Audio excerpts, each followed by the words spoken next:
একটি আমল আছে যে আমলের বিনিময়ে আল্লাহ তাআলা ব্ল্যাঙ্ক চেক দিবেন। ব্ল্যাঙ্ক চেক তো বুঝি আমরা, ফিগার আপনি বসায় নেবেন, স্বাক্ষর উনি করে দিয়েছেন, অ্যাকাউন্টে টাকার অভাব নাই, তুমি ফিগার বসায় নাও। একটা আমলের বিনিময়ে শুধু কোরআনে আল্লাহ তাআলা বলেছেন আখিরাতে বান্দাকে আল্লাহ ব্ল্যাঙ্ক চেক দিবেন। একটি আমল, অনলি একটি আমল। বলবো সেটা? আল্লাহ বলেছেন ইন্নামা ইউওয়াফাস সাবিরুনা আজরাহুম বিগাইরি হিসাব।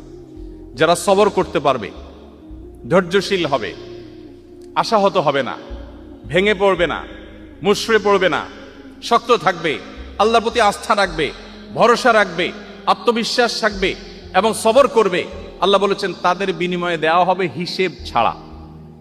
হিসেব ছাড়া। আপনি যদি ইসলামে আসেন, আপনি যদি ইসলামটাকে বোঝার চেষ্টা করেন, আপনি যদি ইসলামটাকে মানার চেষ্টা করেন, তখন আপনার ক্যারিয়ারটাকে আপনি দারুণভাবে এনজয় করবেন। আপনার প্রমোশন হলো না, ক্যারিয়ারে আপনার প্রমোশন হলো না, আপনি খুব সৎ অফিসার কিন্তু প্রমোশন হলো না। বেঈমানের কাছে কোনো সান্ত্বনা আছে? যার আখিরাতের প্রতি বিশ্বাস নেই তার কাছে কোনো সান্ত্বনা আছে? আমি একজন সৎ মানুষ বাট প্রমোশন হয় নাই, মানে এর চেয়ে বড় ট্র্যাজেডি আর কি হতে পারে? আপনার কাছে তো এর চেয়ে কষ্টের কিছু, আপনি শেষ হয়ে যাবেন ভিতরে ভিতরে কুরে কুরে। তার কোনো সান্ত্বনা আছে? ইমানদারের সান্ত্বনা আছে না নাই? আছে না নাই?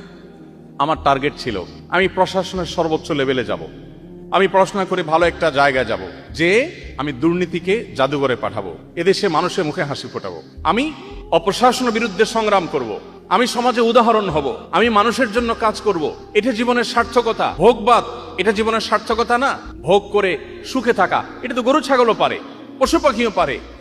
ভোগবাদের বিপরীতে দাঁড়িয়ে ত্যাগের মধ্য দিয়ে মানুষের মুখে হাসি ফোটানো এবং তার বিনিময়ে আবার আল্লাহর কাছ থেকে রিওয়ার্ড আসা, এটা তো আমার জীবনে অনেক বড় একটা টার্গেট।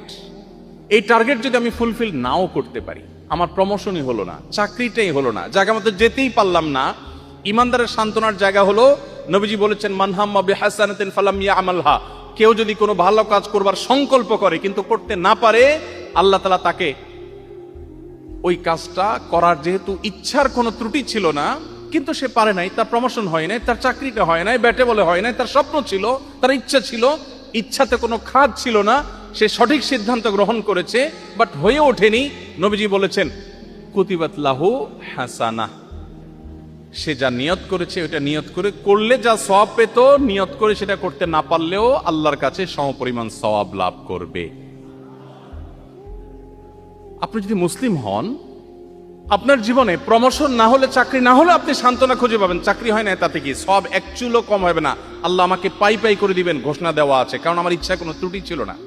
কিন্তু যদি আপনি ইমানদার না হন, আপনি যদি বেঈমান হন, তাহলে সেক্ষেত্রে আপনার কোনো সান্ত্বনা না, আপনি ও স্যাড বলে আপনি মন খারাপ করবেন, কিন্তু আপনার কিছু করার থাকবে না, আপনি অসুস্থ হবেন। এই জন্য পৃথিবীতে কেউ যদি সুখ চায়